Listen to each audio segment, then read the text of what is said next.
Now, an inquiry commissioned by the Archbishop of Canterbury has condemned the Chichester Diocese's appalling and dysfunctional record in handling allegations of sexual abuse by priests. A priest was allowed to officiate in the diocese despite a conviction for abuse. The interim report blames a profoundly unhelpful and negative culture.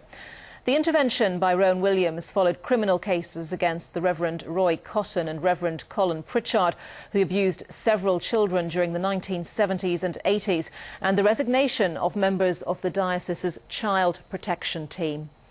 We can talk now to David McClenaghan from the Stop Church Child Abuse campaign. David, thank you very much. You're a solicitor acting on behalf of victims of abuse. Thanks for joining us.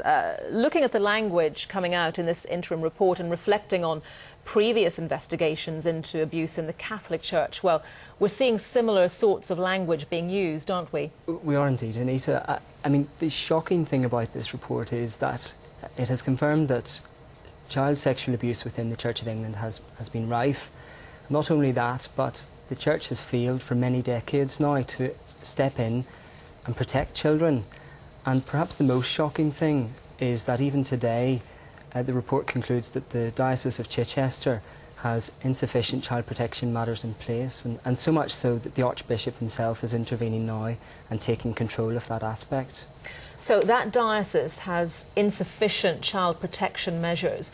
Can we extrapolate from that that other dioceses within the Church of England similarly don't have the right rules in place to protect children? I believe so. The report and what is coming out from the Archbishop says otherwise. However, the reason that we're now focusing on the child protection matters in Chichester is because of this scandal. If we were to turn the light on to other dioceses, I think we would see a similar pattern emerge. The author of the report says that there needs to be a shift of culture. I mean, clearly that isn't something that can be done overnight, and he says the policy that's put in place now needs to be sound and that it needs to be put into practice. Now, that seems like a statement of the obvious, but clearly, you know, as I've said, culture doesn't change. I guess practices don't change overnight. That's entirely correct. The Church has had a culture of protecting what they consider to be of paramount importance, and that's the reputation of the Church. Now, what has to come before that is protection of vulnerable children, and that simply hasn't been the case.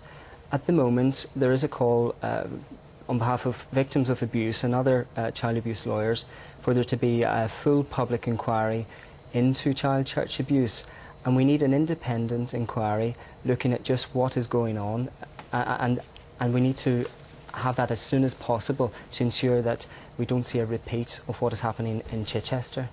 Obviously, this inquiry was commissioned by the Archbishop of Canterbury, but how much do you think his decision was driven by pressure from victims and survivors of abuse? I think over time we've seen that with all the churches that is exactly the case. It's public pressure in the media which prompts the Church to act, and that's been entirely the case again here in Chichester. OK, David, thank you very much indeed for coming to talk to us. David McClenaghan. Thank you. Britain and France